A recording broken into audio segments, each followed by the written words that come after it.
رب اشرح لي صدري ويسر لي أمري واحلل عقدة من لساني يفقه قولي. Yang kami hormati Bapak Mukim, yang kami hormati Bapak Komite, yang kami hormati Ibu Kepala SMA Negeri 2 Teluk Dalam, yang kami hormati seluruh tamu undangan, seluruh kepala desa yang tidak kami sebutkan satu persatu, begitu juga yang kami hormati seluruh kepala sekolah, tamu undangan, kemudian yang kami hormati Bapak Ibu Dewan Guru SMA 2 Negeri Teluk Dalam, kemudian yang kami cintai dan yang kami banggakan siswa-siswi SMA Negeri 2 Teluk Dalam.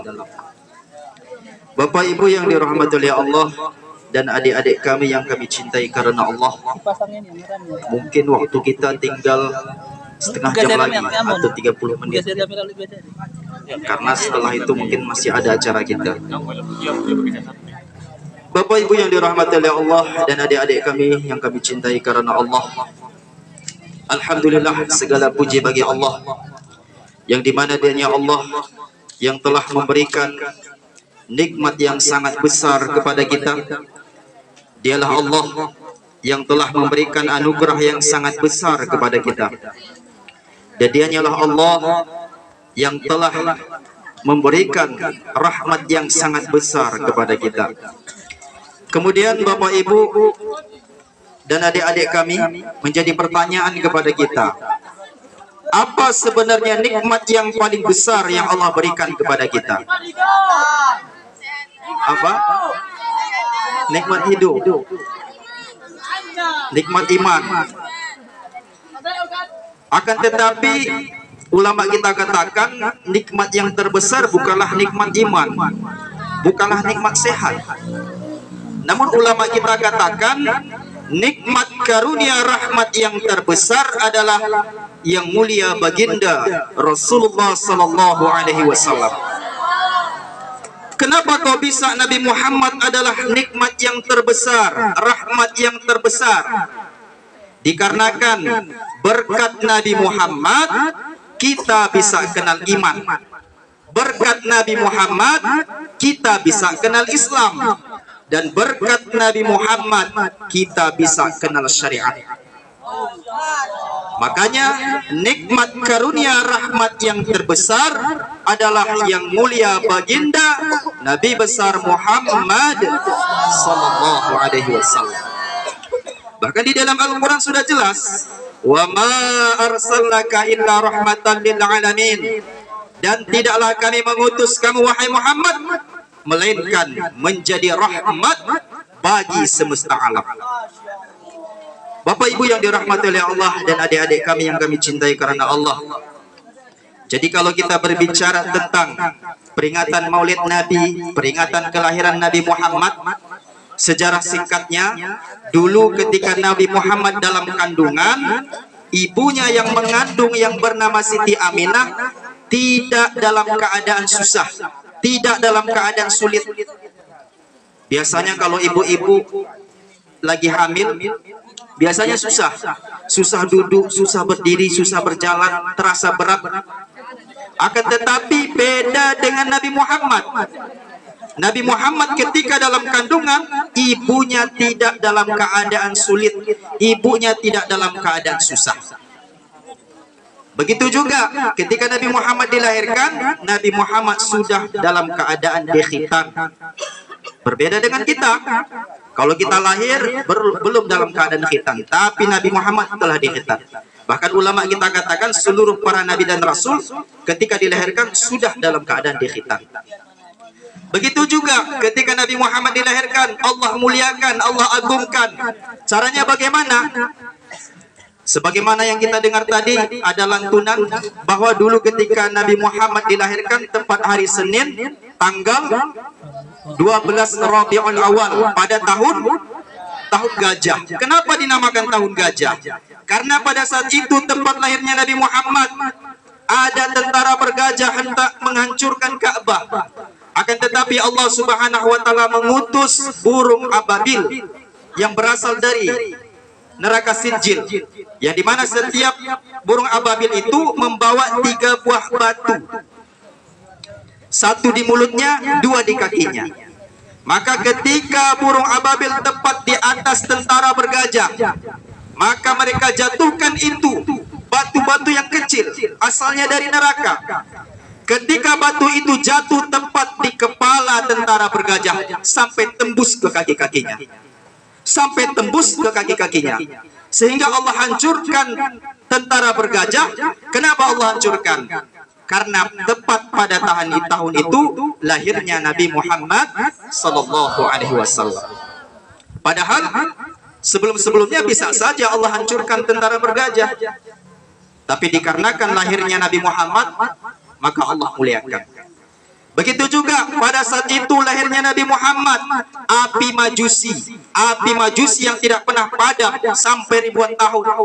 Namun ketika lahir Nabi Muhammad, Allah padamkan. Kenapa kau bisa Allah padamkan? Ikraman, untuk memuliakan dan mengagungkan lahirnya Nabi Muhammad. Karena pada saat itu ada agama Majusi. Agama Majusi itu menyembah api.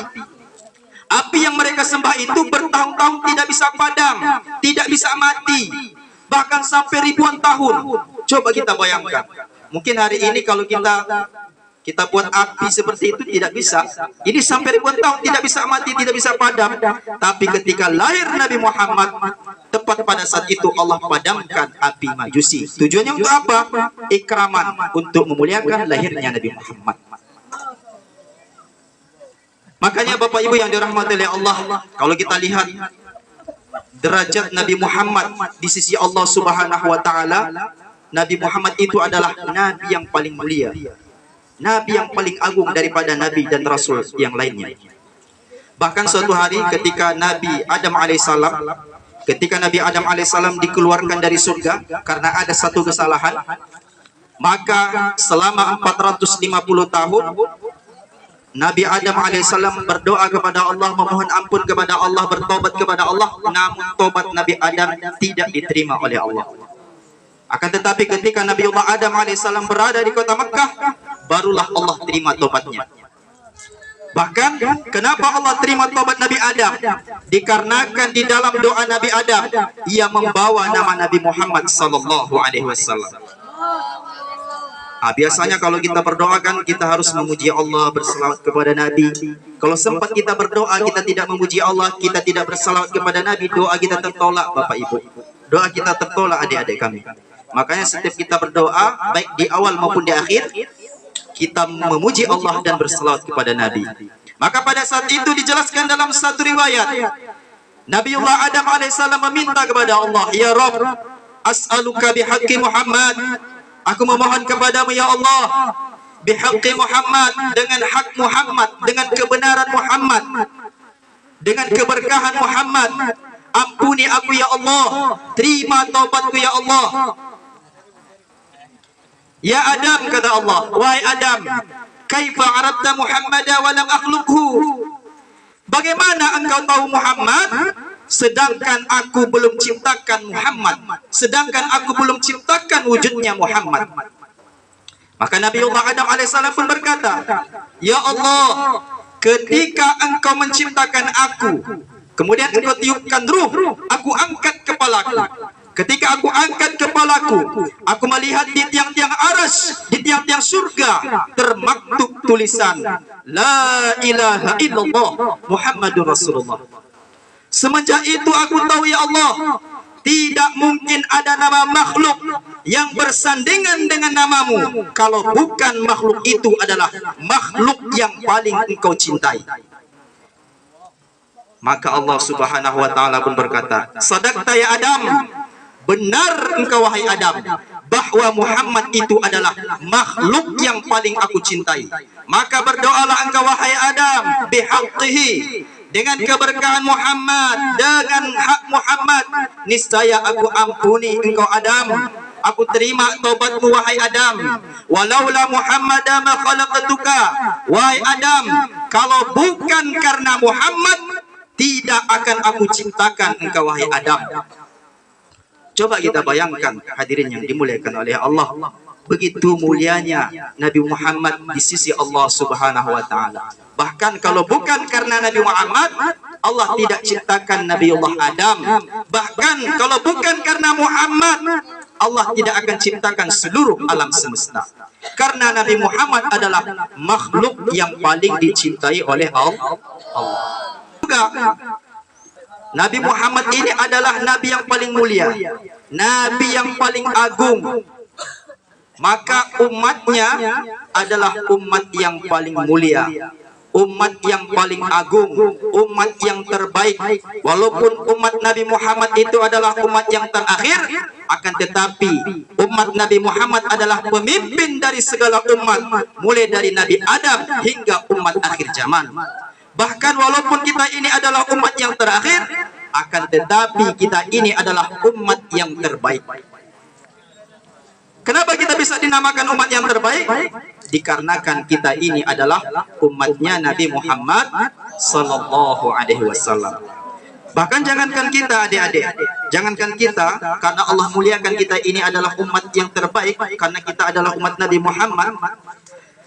Kota Mekah saja, kota Mekah itu kan suatu daerah. Kota Mekah itu bisa menjadi mulia. Kenapa kok bisa kota Mekah ini menjadi mulia? Karena Mekah adalah tempat lahirnya Nabi Muhammad. Madinah menjadi kota mulia. Kenapa kok bisa Madinah menjadi kota mulia? Karena Madinah adalah tempat hijrah dan tempat wafatnya Nabi Muhammad. Hajar Aswad menjadi batu yang mulia. Kenapa Hajar Aswad menjadi batu yang mulia? Karena Hajar Aswad adalah pernah dicium oleh bibir Nabi Muhammad. Begitu juga Burak menjadi kendaraan mulia. Kenapa Burak menjadi kendaraan mulia? Karena Burak pernah ditunggangi oleh Nabi Muhammad sallallahu alaihi wasallam. Maka kalau kita berbicara tentang mulianya Nabi Muhammad, kita tidak bisa membicarakan kemuliaan Nabi Muhammad, begitu banyaknya kemuliaan Nabi Muhammad sallallahu alaihi wasallam. Begitu juga kita sebagai umatnya Nabi Muhammad sallallahu alaihi wasallam.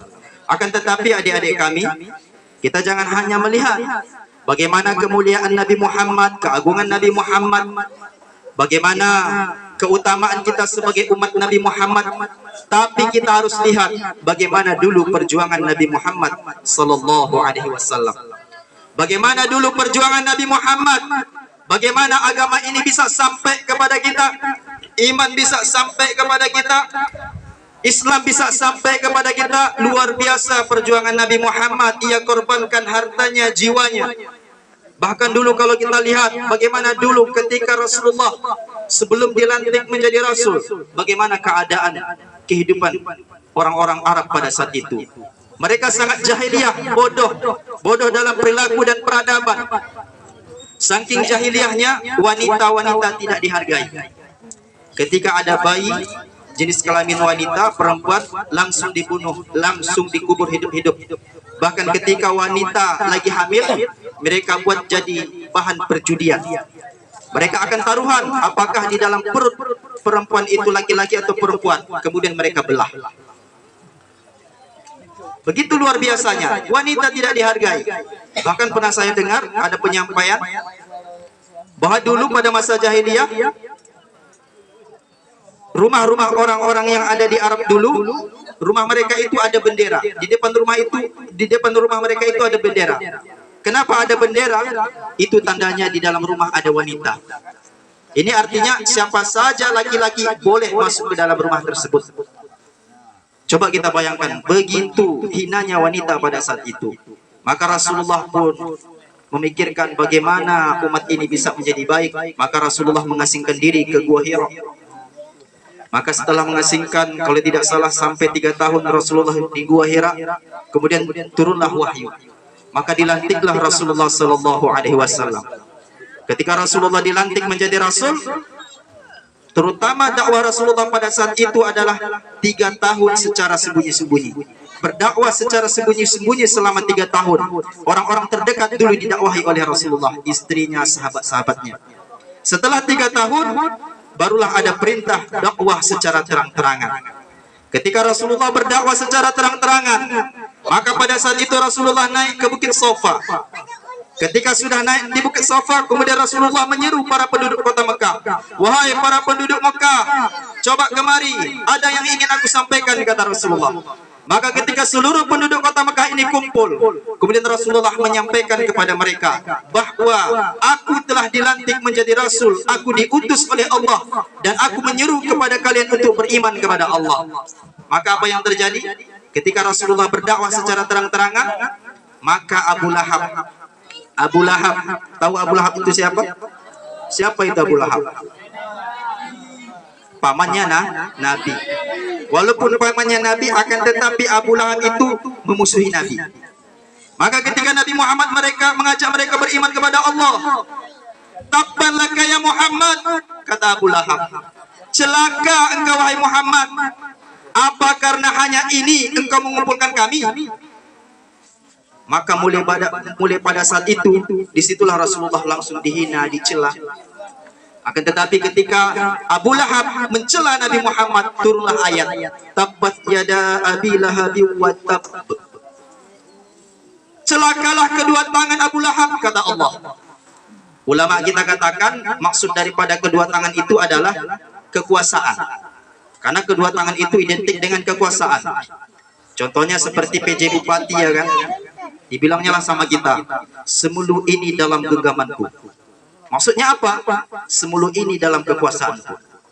Atau Ibu Kep, SME 2 Negeri Teluk Dalam ini dalam genggamanku. Maksudnya adalah, oh ya, SMA. Ini maksudnya adalah kekuasaan. Dikarenakan pada saat itu Abu Lahab adalah orang yang termasuk berkuasa, maka ulama kita katakan ketika Abu Lahab mencela Nabi Muhammad, "Celaka engkau wahai Muhammad," maka turunlah ayat, "Yang celaka itu bukanlah Muhammad," kata Allah. "Yang celaka itu adalah Abu Lahab, walaupun dia berkuasa." Maka pada saat itulah, mulai pada saat itu Rasulullah dicela, dihina, dicaci maki. Bahkan Rasulullah dibilang majnun, gila, ahli nujum, penyihir, dan lain sebagainya. Bahkan bukan cuma sekedar disakiti secara verbal, tapi Rasulullah disakiti secara fisik. Rasulullah dilempari dengan kotoran, diludahi wajahnya. Coba kita bayangkan kalau wajah kita diludahi bagaimana? Mungkin kita marah. Kita akan marah. Tapi ini wajah Nabi Muhammad diludahi, wajah yang mulia. Bukan cuma sekedar diludahi, bahkan dilempar dengan kotoran, dilempar dengan batu. Ketika dahi Rasulullah dilempar dengan batu, darah pun jatuh. Ketika darah itu jatuh, maka ditampung oleh Rasulullah. Ditampung dengan tangannya. Ulama kita katakan, kenapa ditampung oleh Rasulullah? Kalau sempat darah Rasulullah jatuh ke tanah, pasti orang-orang yang menzalimi Rasulullah, orang-orang yang melempari Rasulullah, pasti Allah tenggelamkan. Karena Rasulullah adalah makhluk yang paling dicintai oleh Allah Subhanahu wa Ta'ala. Nah, begitu juga dulu. Dikarenakan di kota Mekah ini agak susah dakwah Rasulullah. Bukan cuma Rasulullah yang dizalimi, yang disiksa. Bahkan para sahabat terdahulu pun mereka disiksa, dianiaya. Sampai-sampai dulu mereka diboikot selama 3 tahun. Mereka diboikot selama 3 tahun, tidak diberikan makanan, tidak diberikan minuman. Orang yang mengikuti Rasulullah, umat Islam, jangan berikan makanan, jangan berikan minuman. Maka apa yang terjadi? Banyak anak-anak pada saat itu yang meninggal dunia. Bahkan banyak bayi yang meninggal dunia dalam pangkuan ibunya. Maka ketika dakwah Rasulullah ini sangat sulit di kota Mekah. Ketika 9 tahun telah berdakwah di kota Mekah, lalu Rasulullah pun hijrah, pergi keluar dari kota Mekah, berdakwah di kota Taif. Ya, di mana kota Taif ini adalah bangsa Taif ini dikenal dengan orang yang sangat lembut. Maka inisiatif Rasulullah, kalau sekiranya lah berdakwah di kota Taif, kalau sekiranya lah dakwah ini diterima oleh bangsa Taif, tentu umat Islam ini akan semakin kuat. Tetapi ketika Rasulullah keluar dari kota Mekah, berdakwah di kota Taif, ia datangi para pembesar-pembesar Taif. Namun apa yang terjadi? Dakwah Nabi Muhammad ditolak. Bahkan Nabi Muhammad dihina, dicaci maki. Akan tetapi Nabi Muhammad tidak putus asa. Nabi Muhammad SAW mendatangi para penduduk Taif, mengajak mereka beriman kepada Allah. Namun apa yang terjadi? Lagi-lagi dakwah Nabi Muhammad ditolak. Bahkan mereka menyuruh anak-anak mereka, wahai para penduduk Taif, anak-anak Taif, remaja-remaja Taif, pemuda-pemuda Taif, lempari itu Muhammad, lempari dengan batu. Nabi Muhammad dilempari dengan batu. Terus Nabi Muhammad dilempari dengan batu sampai keluar dari kota Taif. Ulama kita katakan, ketika Rasulullah dilempari dengan batu, darah Nabi Muhammad bercucuran. Ketika Nabi Muhammad itu berjalan, terdengar itu suara darah jatuh sampai ke kaki Rasulullah. Begitu luar biasanya pengorbanan Rasulullah pada saat itu. Akan tetapi Allah Subhanahu wa taala mengutus malaikat Jibril, Allah utus malaikat penjaga gunung, bahkan malaikat penjaga gunung memberikan tawaran kepada Rasulullah, "Ya Rasulullah, kalau sekiranya kedua gunung yang ada di kota Taif ini aku hempaskan, niscaya bangsa Taif akan hancur binasa." Akan tetapi Rasulullah menolak tawaran malaikat penjaga gunung. Malahan Rasulullah berdoa kepada Allah, "Ya Allah, kalau sekiranya hari ini mereka menolak dakwahku, mereka tidak mau beriman kepadamu, aku berharap ya Allah, dari sulbi-sulbi mereka, dari keturunan-keturunan mereka dapat beriman kepadamu ya Allah." Inilah tingginya akhlak Rasulullah Sallallahu Alaihi Wasallam.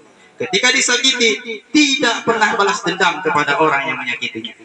Bahkan Al-Imam Ja'far As-Sadiq pernah berkata, di antara akhlak Rasulullah, wajhumun basitun, selalu tersenyum kepada siapa saja, meskipun kepada musuhnya.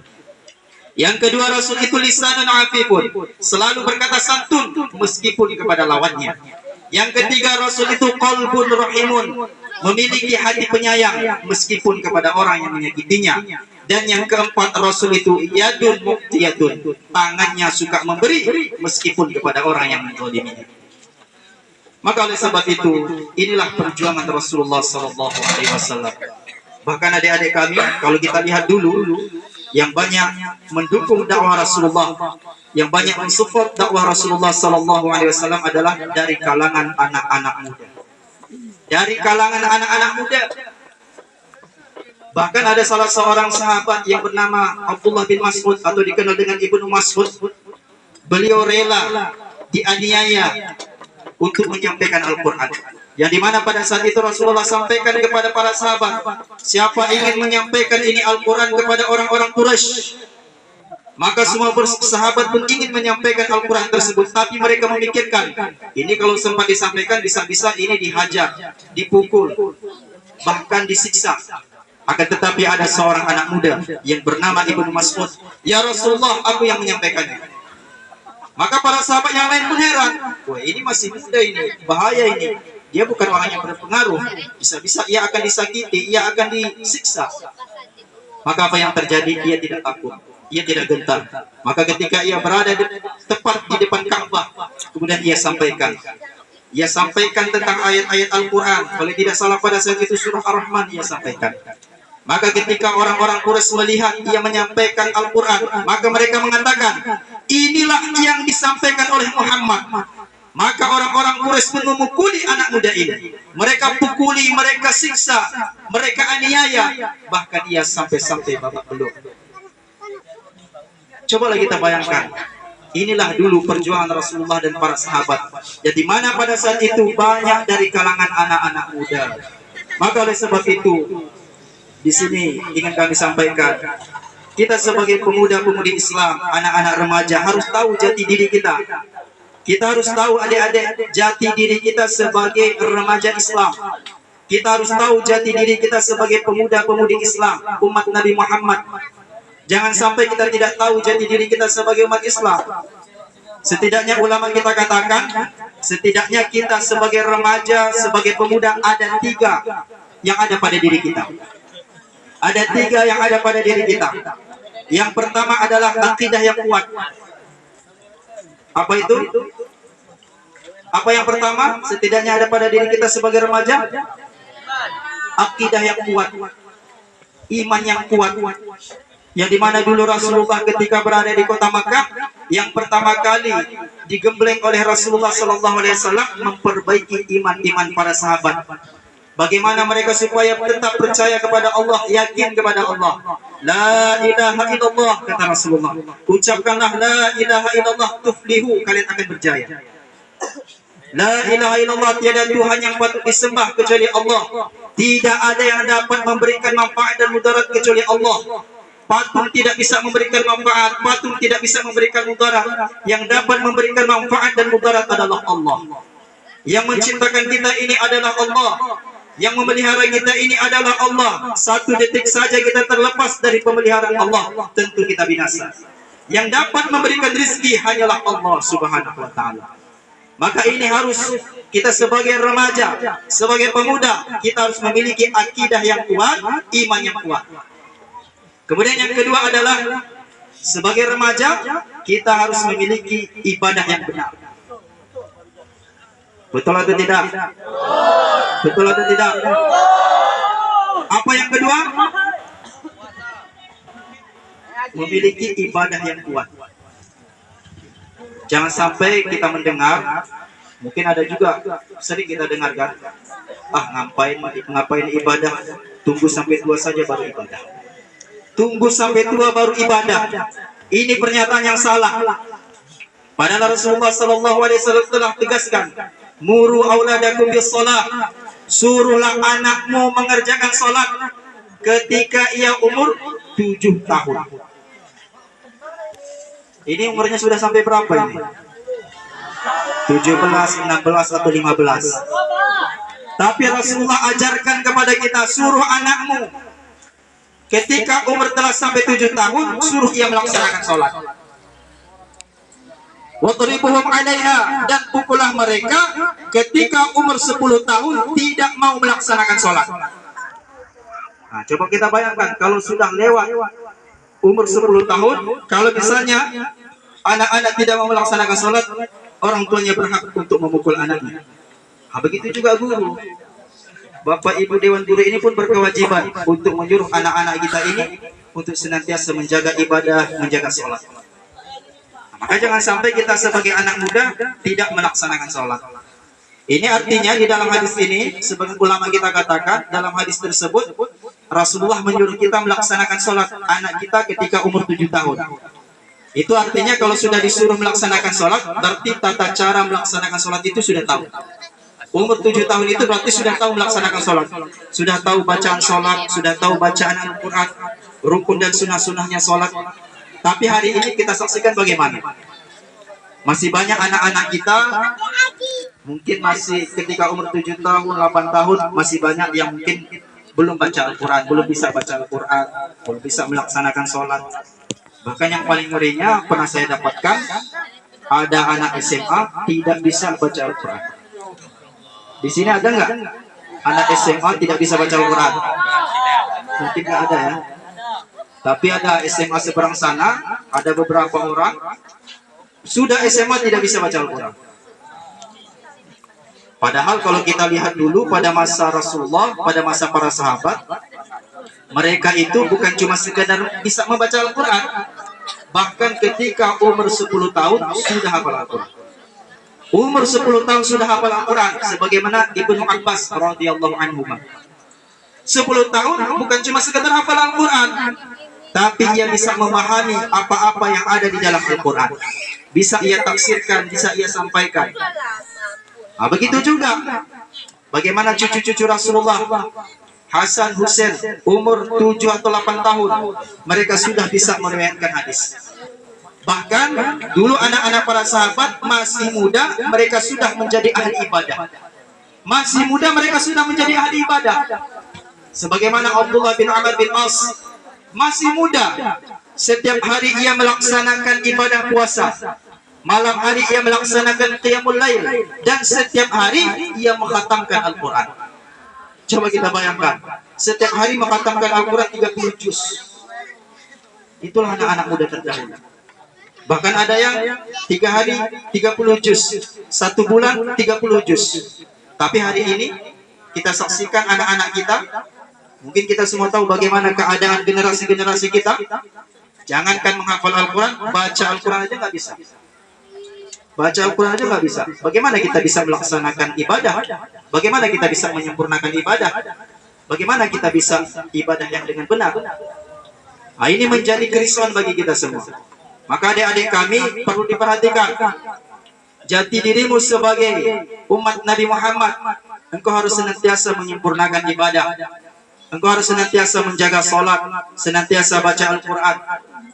Bahkan dalam sebuah hadis dijelaskan, dalam satu riwayat dijelaskan, kelak nanti di hari kiamat, ketika orang-orang dalam keadaan kesusahan, orang-orang dalam keadaan kesulitan, yang dimana pada saat itu matahari sangat dekat dengan manusia, orang dalam keadaan kepanasan, ini saja pun kita merasa panas, ya kan?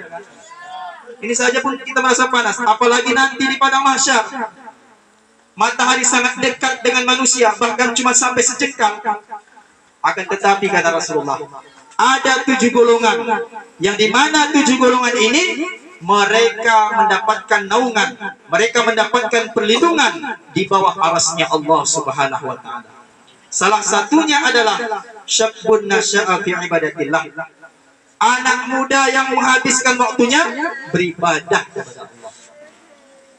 Anak muda yang menghabiskan waktunya beribadah kepada Allah. Maka kalian harus tahu, inilah jati dari kalian sebagai umat Islam, sebagai umat Nabi Muhammad, sebagai remaja umat Nabi Muhammad, senantiasa menjaga ibadah. Paham? Apa yang kedua? Hah? Ibadah yang benar. Kalau ibadah yang kuat, kalau nggak benar, tertolak, ya kan? Maka harus ibadah yang benar. Ini artinya menandakan kita harus belajar dengan baik. Walaupun sekolah ini adalah sekolah SMA, akan tetapi tidak menutupi kemungkinan kita senantiasa belajar agama. Mungkin di sini ada guru agama. Selain kita belajar agama di sini, di luar pun kita harus belajar agama. Ketika ada ustadz, kita bertanya kepada ustadz. Nah, ini adalah kewajiban kita.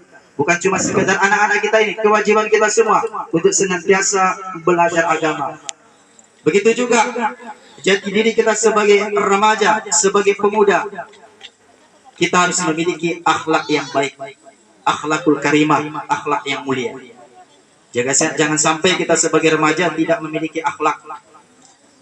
Terutama kita harus berakhlak kepada orang tua, beradab kepada kedua orang tua. Bahkan dalam Al-Quran Allah Subhanahu wa Ta'ala berfirman, wa qadha rabbuka alla ta'budu illa iyyahu wa bil walidaini ihsana. Yang dimana di dalam ayat ini Allah perintahkan kepada kita, yang pertama senantiasa bertauhid kepada Allah, tidak berbuat syirik kepada Allah. Yang kedua adalah senantiasa berbuat baik kepada kedua orang tua. Maka bagaimana adik-adik kami, suksesnya kita ini tergantung bagaimana kita memuliakan orang tua. Allah memuliakan kita tergantung bagaimana kita muliakan orang tua. Kalaupun kita tidak bisa membahagiakan kedua orang tua kita, setidaknya kita jangan susahkan kedua orang tua kita. Bagaimana cara kita menyusahkan kedua orang tua? Mungkin ketika kita sudah dimasukkan ke SMA ini, tapi kita masih main-main, tidak mau belajar. Ini namanya menyusahkan kedua orang tua. Harapan orang tua bagaimana kita ini bisa menjadi orang yang baik, bagaimana bisa menjadi orang yang pintar. Bukan cuma sekedar pintar, tapi menjadi orang yang baik, berakhlak yang baik. Tapi ketika sudah sekolah SMA 1 tahun, 2 tahun, 3 tahun, tapi akhlaknya semakin hari semakin buruk. Ini namanya menyusahkan orang tua. Apalagi hari ini banyak orang tua susah dikarenakan anaknya suka main game online, chip yang lebih ngeri lagi, taruhan. Chip itu kan judi, hukumnya haram. Apalagi ulama kita katakan game online itu hukumnya haram karena bisa melalaikan. Dan banyak kita saksikan orang-orang tua tidak berharap anaknya jangan sampai main game online. Kadang ketika sudah pulang dari sekolah, ketika di dalam rumah, walaupun dia di dalam rumah atau di warung, waktu yang harusnya ia gunakan membantu kedua orang tuanya, tapi ia gunakan untuk main game online atau main chip dan lain sebagainya. Ini sama saja menyusahkan kedua orang tua, tidak berbakti kepada kedua orang tua. Maka kita sebagai anak, kita harus berbakti kepada orang tua. Kalaupun kita tidak bisa memberikan kebahagiaan kepada mereka, setidaknya kita jangan menyusahkan mereka. Begitu juga adik-adik kami, jangan sampai ketika kita sekolah di sini kita tidak beradab kepada guru, kita tidak menghormati guru. Jangan sampai kita menyakiti perasaan guru. Bahkan jangankan menyakiti perasaan guru, ketika guru lagi berjalan, kita tidak boleh berjalan di depan guru. Nah, ini kan misalnya kan guru kita lagi berdiri, tiba-tiba kita berjalan di depan guru. Ini tidak beradab namanya. Maka dijelaskan dalam satu kitab, kalau misalnya kita dalam satu ruangan, tempat bangku guru itu, walaupun guru tidak masuk ke lokal, mungkin masih jam istirahat, kita tidak beradab kalau misalnya kita duduk di tempat guru. Nggak boleh. Karena kita asik-asik duduk kan, itu namanya tidak beradab. Kalau di dalam dunia pesantren itu sudah biasa itu. Itu sudah memahami itu. Kalau misalnya kita sekolah umum ini mungkin belum pernah disampaikan. Itu tidak beradab kepada guru. Maka kita harus menghormati guru.